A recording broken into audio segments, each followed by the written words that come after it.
Medyo nadadala na po tayo. Okay, maraming salamat po sa nag-comment. Okay, pag-uusapan po natin, no, itong peking-peking pahayag naman ni Martin Romualdez kay VP Sara Duterte, no? Nakakasuka po, no? Nakakasuka itong mga sinasabi ni Martin na habang ginagawa niya po ng kung ano-ano ang ating mahal na Vice President, ay ito po ang sinasabi niya sa papapogi sa media, no? Ah, ma- I look to her as a friend. Grabe, no? I look to her as a friend. Lahat po ng binibitawan, I support, 'di ba? Yan yung sinasabi ni Martin eh. Sinusuporta support, naniniwala daw siya ron sa may placard nang muntik na makasundot ng mata niya, no, na support and protect, ano ba yung nakalagay? Support VP Sara Duterte, no? Talagang pero ibang-iba po yung ginagawa nitong na Speaker of the House na to. Pag-usapan, nananawagan din po tayo ngayon, no? Mukhang iba po yung direksyon ng MTRCB. Daig pa po nila yung korte ng Pilipinas, no? Daig pa po nila yung mga nagbibigay po sila ng suspension dito po kay Pangulong Duterte, gikan sa masa, at saka po yung laban para sa masa. Ang tanong ko po, mas mahalaga ba yung pananaw ninyong mga taga-MTRCB kaysa po sa enshrined na karapatan ng pamamahayag, malayang pamamahayag, no? Alam po ninyo, may hangganan po yung MTRCB. Hindi po yung pwedeng pinag-isipan lang ninyo at ayon sa inyong pananaw. Dapat meron din kayo na fairness, di ba? Fairness po yung hinihingi natin sa MTRCB. Okay, ito po, nagpapakabait po sa mga pronouncement. Kaya na, bait-baitan eh. Mahirap po talaga sa lahat yung bait-baitan. Ang dami ko na po na-encounter na bait-baitan. Ang tawag natin dyan sa mga bait-baitan na yan, ano yan, yung sa kanta na Santong Kabayo, banal na aso, Santong Kabayo. Ganyan po yung mga nagbabait-baitan.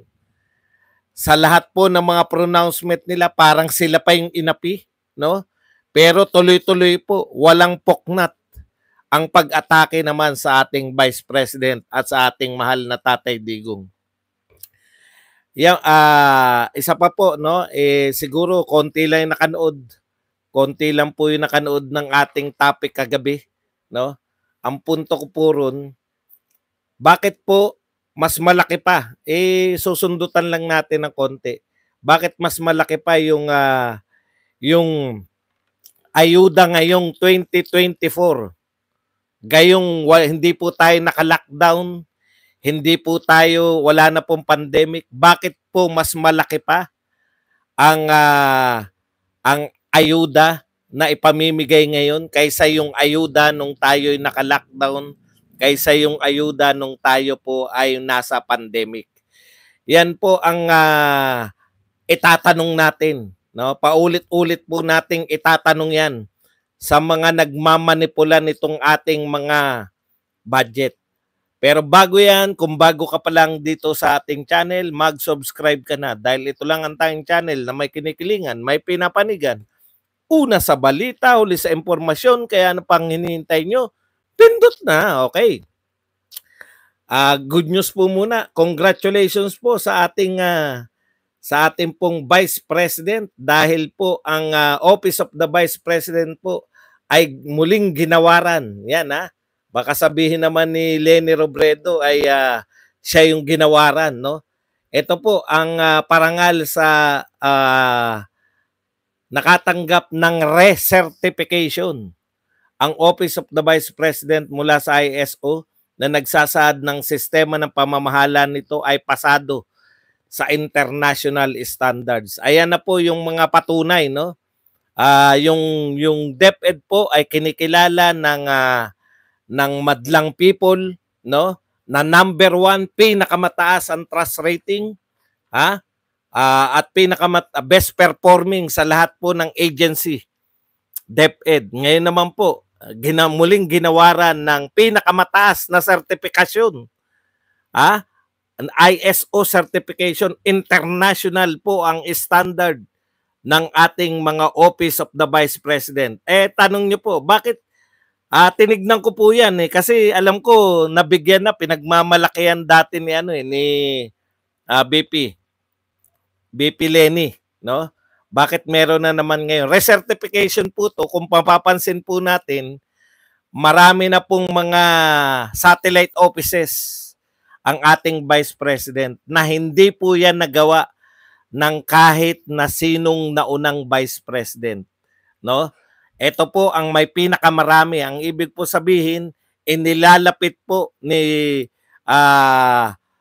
Sara Duterte ng ating Vice President ang kanyang opisina kung nasaan naroon ng mga tao. Ayan po, wala po nakaisip na ibang Vice President yan. Sila po talagang ceremonial lang. Lahat ng naunang Vice President ay tinanggap na po nila yung sarili nila na spare tire. Pero po si Sara Duterte, hindi po yan sanay. No? Hindi po yan sanay na maging spare tire, talagang nagtatrabaho. Si Rendon, wala kang alam. Yung sinasabi mong GMRC, meron na niyan ngayon. Ngayon po, meron ng GMRC sa matatag curriculum. Binalik na po yan ni Sara Duterte. Bago mo pa maisip, Rendon, naisip na yan ni Sara Duterte. Ikaw, wala kang alam. Ang issue ni Rendon, yun pa rin. Yung pambabastos ng isang tao. Ulit-ulit lang. Ulit-ulit lang si Rendon. Ano ba alam niyan? Ganyan po.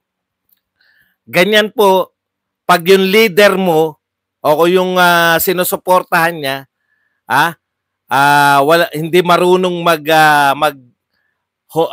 mag-tap ng mga tao, yan pong mga walang alam ang nabibigyan ng trabaho para pagandahin ang imahe.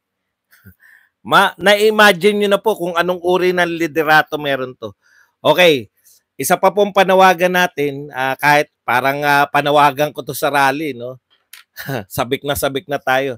Nananawagan po kami, mag-resign na kayo dyan sa MTRCB. No?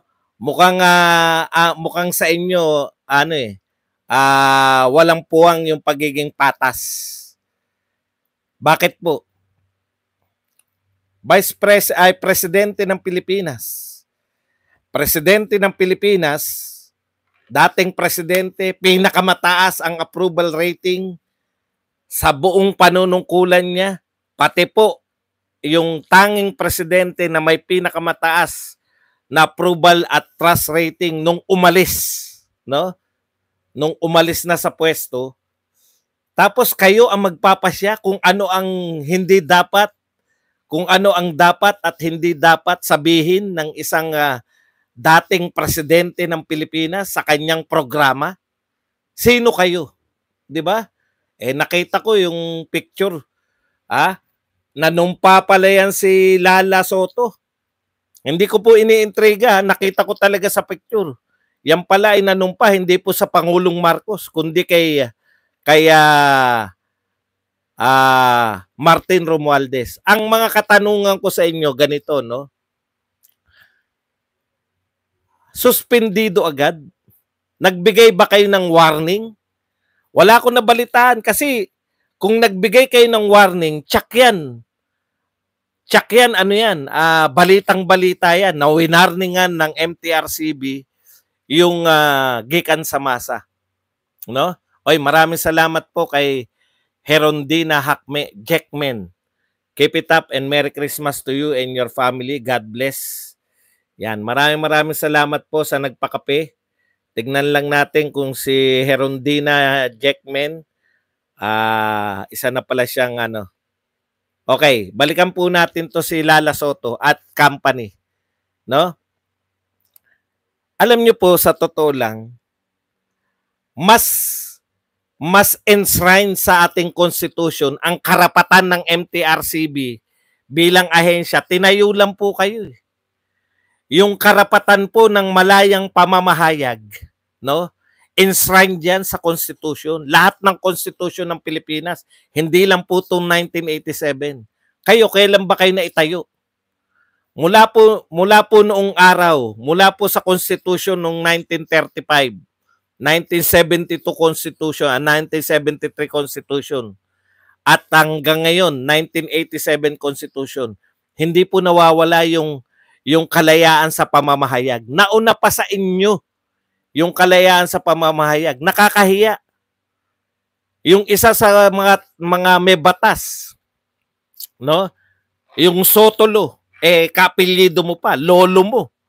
Hindi ko alam kung lolo mo sa tuhod o totoong lolo mo. Malamang lolo mo sa tuhod. No? Hindi mo naintindihan ang kalayaan sa pamamahayag. Unless na ang Pangulo ay nananawagan. Paano mo nasabi na death threat ba? Inangalan lang kayo ng inangalan ng mga Makabayan Black. Dati na namang umaangal yan. Ano ba ang hindi inangalan ng Makabayan Black? Meron pala, no? Meron pong hindi inaangalan ng Makabayan Black. Yung pondo nila ngayon sa House of Representatives, hindi po nila inaangalan. No? Yung mga pondo nila, yan po yung hindi nila inaangalan. Pero ang sinasabi ko sa inyo, mas mataas sa inyo yung ano sabi ni Tolentino? Si Tolentino po, bukod sa pagiging senador, magaling po yan na abogado. May doctorate po yan sa abogasya. Okay, ito po ang sinabi. Freedom of the press occupies higher rank in hierarchy of rights anywhere in the world. Sa buong mundo po, no? Mas mataas po ang pagkilala sa freedom of the press. Alam mo ba ibig sabihin nun? Lala Honor? Lala Soto? Ito, pamantayan to sa buong mundo. Ginagalang, tapos kayo, isang grupo lang kayo, tinayo lang kayo ng isang ahensya, MTRCB. May kakayahan kayong pigilan ang pananaw ng isang dating presidente. Grabe tong MTRCB, mag-resign na kayo. Kaya po tayo nananawagan po tayo ngayon na MTRCB resign. No? Daig nyo pa yung Congress eh. Yung Congress pinalaya si Badoy tsaka si Ka Eric. Kayo ang tatapang nyo. MTRCB, mag-resign na kayo dahil wala kayong paggalang sa freedom of the press. Malayang pamamahayag. Imaginein po natin tignan po ninyo. Ilan pong media ang bumabanat sa mga Duterte? Isang media lang po ba ang bumabanat sa mga Duterte? Tanungin ko po kayo. Lahat po ng media natin, ABS-CBN, GMA, Inquirer, Philippine Star, Bulletin, ilan pong media, saan po lang nakakapagsalita si Pangulong Duterte para ipagtanggol yung kanyang anak at ipagtanggol ang kanyang sarili? Iisa lang po. One against everybody. Tapos tatanggalin nyo pa. Grabe naman yan. Grabe naman kayo. Mag-resign na kayo kung hindi nyo alam na kayo ay... Alam nyo ba kung bakit rating board yan at hindi kayo board of censors? Baka hindi lang alam ni Soto. Dati, panahon ng martial law, board of censors kayo. Sinisensor niyo, eto hindi to pwedeng mapakinggan. Eto hindi to pwedeng mapakinggan. Alam niyo ba kung bakit MTRCB? Bakit kayo ay rating board na lang, MTRCB? Rating. I-rate nyo lang. Huwag ka maingay, tangin, naririnig ka rito. Sumayaw na naman. Nawawala yung galit ko eh. Ang trabaho po ninyo, i-rate ninyo yung mga programa at saka yung mga sini. Hindi po kayo magse-sensor. Iba po yung nagse-sensor. No? Ang trabaho ninyo, eto hindi to pwedeng pambata, ilalagay nyo. patnubay sa magulang, hindi po pwede itong panoorin ng bata dahil ito ay politika. Sa tingin nyo may nanonood na bata kay Tatay Digong?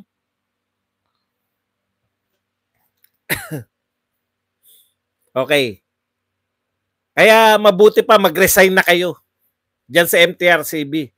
Kaya nga MTRCB, i-rate nyo lang. Ito, parental guidance. Ito, pang matanda lang. Ito, ganun po tayo ngayon. Noong araw, pwede po yan. Board of Censors kasi.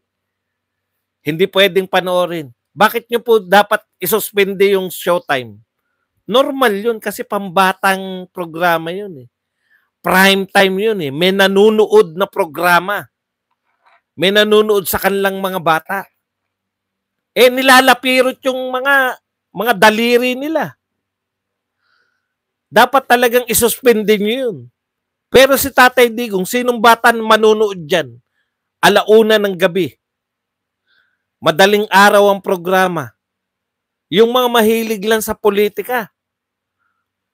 Ayaw nyo kaming magkaroon ng...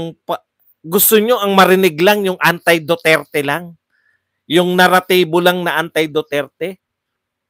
Diyan lang po namin naririnig. Ano po masama? Pag sinabi ba ni Tatay Digong na the most rotten ang Congress, pananaw niya yun eh.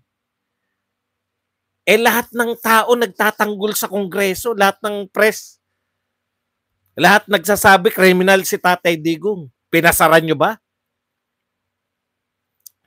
Ilang press na nag-interview kay Dilima? O si Dilima na lang para mas press tayo lahat.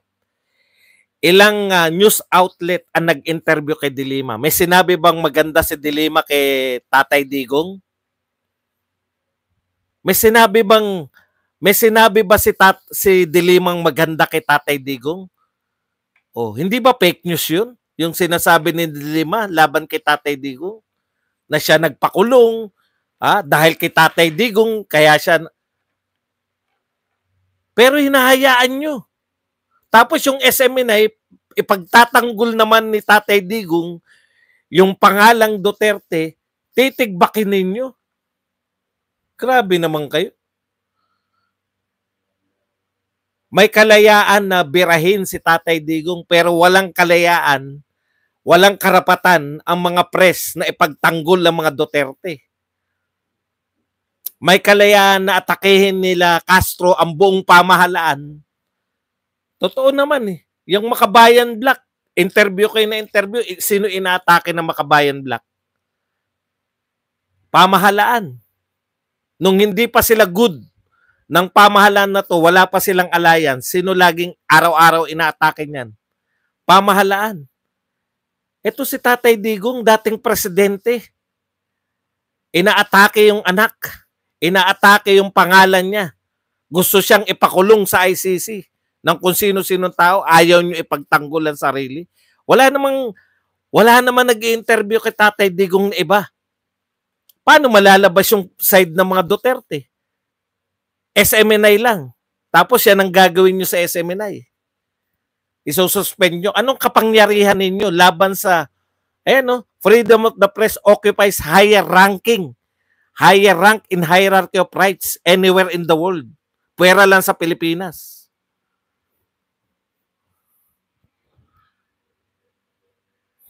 Okay. Balikan po natin. Alam po ninyo, wag na tayo magpikean. May sinasabi pa si Martin na tinanong yan eh. Ito po ang tanong sa kanya. Marami po nangyari doon sa 2x2 nila Anthony Taberna. Sa isang panayaw na inulat na Manila Bulletin. Tinanong si Romualdez kung magkaibigan pa rin sila ng Vice President. Ito po ang sagot. I look at her as a friend and as my Vice President and as a Secretary of Education. And yes, I do. I respect the Vice President and also the Secretary of Education. I respect her as a person and the office. I still hold her in high regard. Grabe. Ramdam na ramdam namin yung Masosopokoit kami sa kaplastikan nyo. Kung gaano ka kalaki sa personal, ganong Doble-doble pa. Lalo kang lalaki sa, grabe, no? Nasasabi mo yan. Alam niyo po, sa totoo lang, kaya po nakakabilib yung mga Duterte. Ako, ngayon, ito yung pagkalas natin dyan, yung ayaw na natin dyan sa unity team. Ako, personally, di ako nagsisisi kung ganyan lang ka-plastic yung sinusuportahan mo eh. Yung mga Duterte, pag galit-galit, mas masarap po suportahan yung mga taong kahit po palamura, no? Pero alam mong totoo yung sinasabi. Pag galit sa korupsyon, galit sa korupsyon. Eh, hindi na maraming hindi po nakakaunawa, no? Ay, misis ko lagi kong pinapaliwanag. Kaya si Tatay Digong galit na galit kahit maliliit na corruption kasi alam niyo kung ano yung ano ron, yung philosophy kung bakit po si Tatay Digong, 'di ba, yung sa mga maliliit, yung pakain ko sa iyo yan. Ganun magsalita si Tatay Digong, kainin mo yung pera na yan. Yung mga nanghingi po ng lagay. Kasi siya presidente, 'di ba? Sa isang panayam, bakit marami nag-aambisyon ang hirap maging presidente. Ano sabi ni Tatay Digong? Bakit maraming nag-aambisyon na maging presidente napakahirap. Napakahirap maging presidente. Sa daming gustong kumita. Napakalaki ng pwedeng kitain, kamkamin, nakawin kung ikaw ay presidenteng hindi matino. Pero kung paano mag-react, makikita nyo po yung leader kung paano po siya mag-react sa kanyang pinamumunuan. Pagdating sa droga, galit na galit si Tatay Digong. Pagdating sa corruption, kahit maliliit, kumurahin niya. Sige, tigilan niyo yung mga kalalaglag bala na yan. Papakain ko sa inyo yan.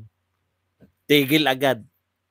Alam niyo kung bakit sila galit na galit? Kasi hindi nila ginagawa yun.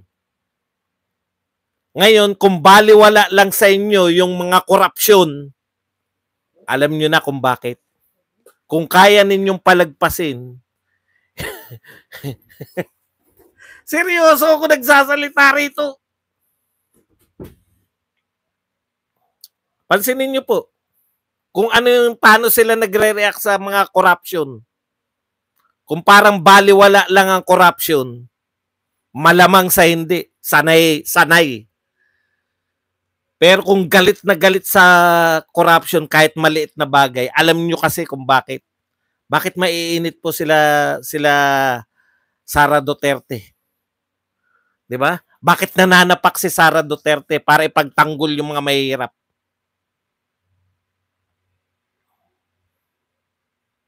Bakit nananapak ng sheriff si Sara Duterte?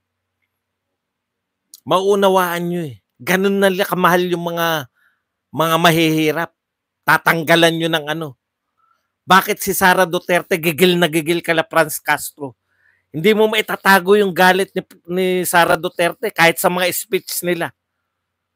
'Di ba? May speech si Sara Duterte, gumaganon pa sa gigil. Alam niyo kung bakit sa gigil?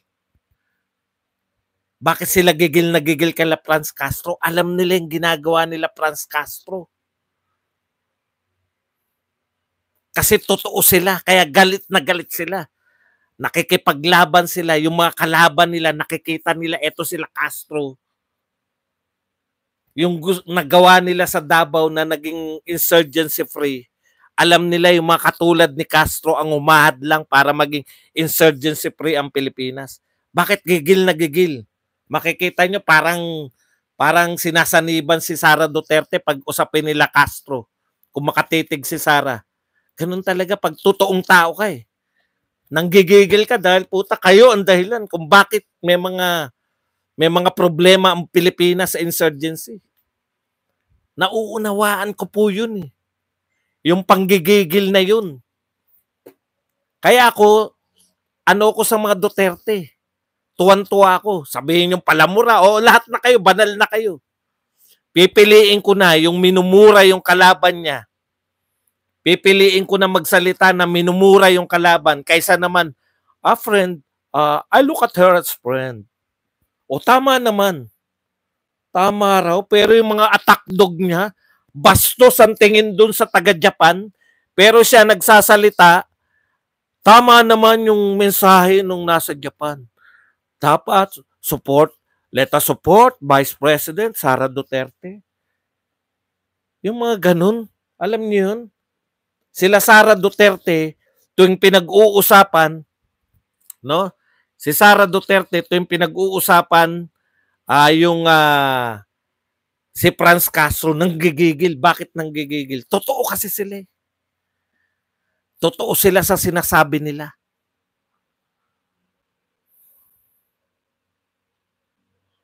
Diba? Nakakapanggigil. Alam nila yung ginagawa ng tao.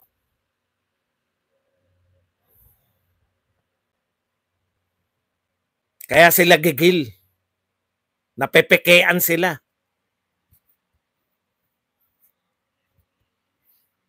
Mas gusto ko yung mga leader na ganyan. Kaysa yung mga tanungin mo, kumusta naman po kayo ni Vice President Sara Duterte? I look to her as a friend. I look to her as a friend. Talaga? May friend bang ganyan? Okay, puntahan po natin to. Ito, maaaring hindi nyo po, baka mali po yung pang-intindi ng iba, no? Dedirectyahin ko na po kayo. Kasi hindi yata malinaw yung topic ko kahapon. Alam po ninyo, ang point ko po kagabi, no? 500 billion ang budget natin ngayon sa ayuda. Nung pong panahon ng pandemya, naka-lockdown tayo, walang naghahanap buhay. 140 billion lang po ang budget sa ayuda sa Bayanihan 1. Kumpara nyo, 140 nung panahon na tayo ay naka-lockdown, walang naghahanap buhay. 140 billion lang. Ngayon pong walang lockdown, naghahanap buhay ang mga tao, bukas ang ekonomiya, nakakapagtrabaho, 500 billion? Ang tanong, makakatanggap ba yung mga tao ng katulad nung natanggap nila nung 140 billion ang budget sa ayuda? Inamin niya, ayuda yan. Hindi nga natin alam yan. 500 billion ang ayuda. Mag-expect ba yung tao ngayon na mabibigayaan sila na 6 to 8,000 per family? Bakit lumaki ng lumubo ng gusto? Bayanihan 2, 165.5 billion lang ang budget.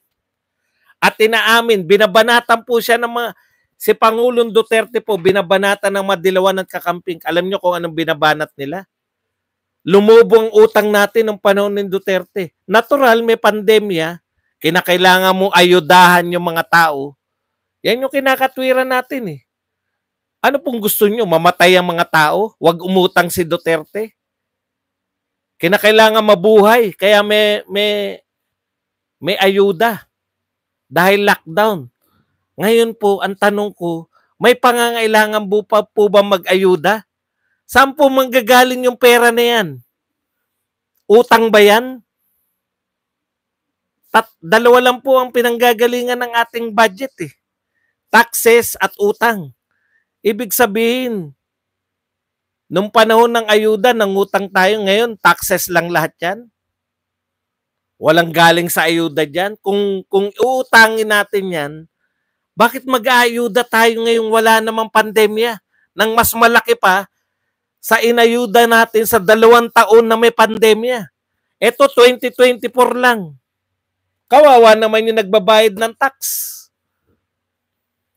Kami ang magbabayad niyan ng pinang-aayudan nyo. Hindi po ako tutol sa ayuda.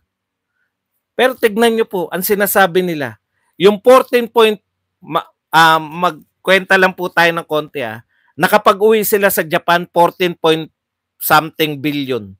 14 billion lang, 15 billion na para sarado. 15 billion lang. Ano sabi? Etong naiuwi namin, magpo-produce ng trabahong 40,000, libo-libong trabaho. Eh yung 500 billion, Dapat mas maraming trabaho kung ilalagay nyo sa trabaho.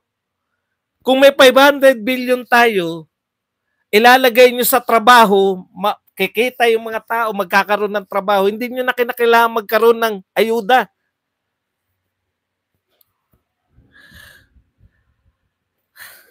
Minsan simple lang po eh. May kinakailangan lang umangal na taga ron eh. Ang palaangal po, nagtataka ako, ang palaangal, yung kayong mga makabayan black, bakit hindi po kayo umaangal ngayon? Correct si Miss Sunny. Parang naniniwala ako rito. Para saan yung ayuda niya? Wala naman tayong lockdown. Bakit mas malaki yung ayuda ng walang lockdown kaysa may lockdown? Dapat nagtatanong po tayo eh. Nagtatanong kami.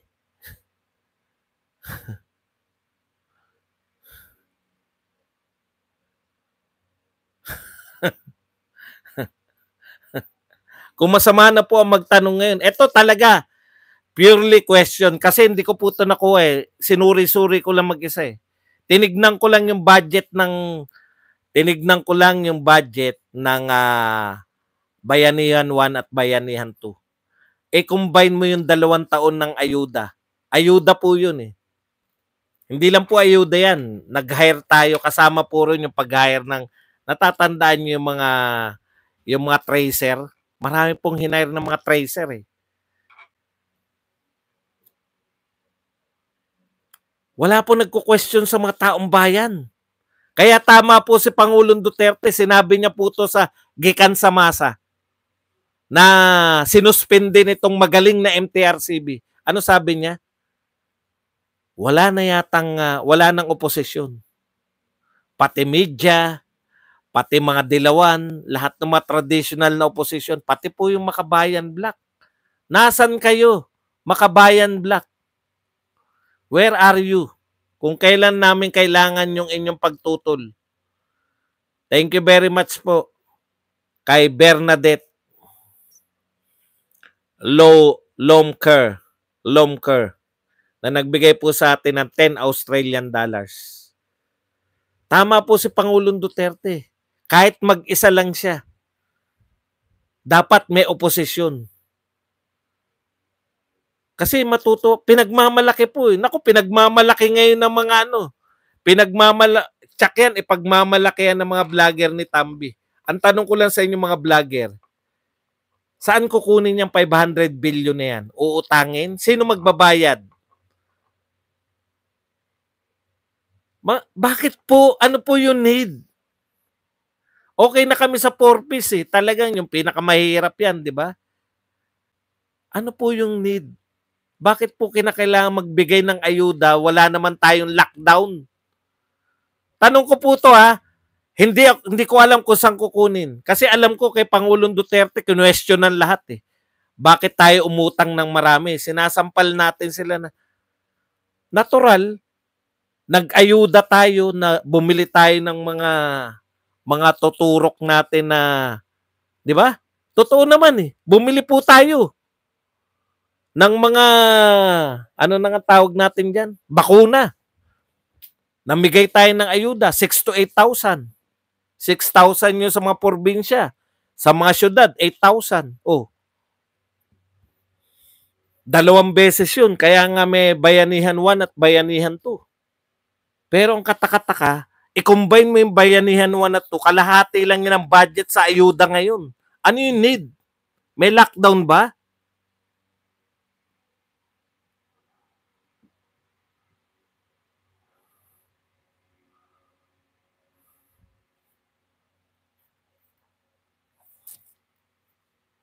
Wala naman tayong nakikitang bagong proyekto. Tinutuloy lang nila yan. Lahat ng proyekto na yan, na budgetan na yan, tinutuloy lang nila. Kung merong ina-inaugurate ngayon, nasimula na yan. Katulad niyang LRT hanggang dito sa amin. Dapat yari na yan. Nagkaroon lang.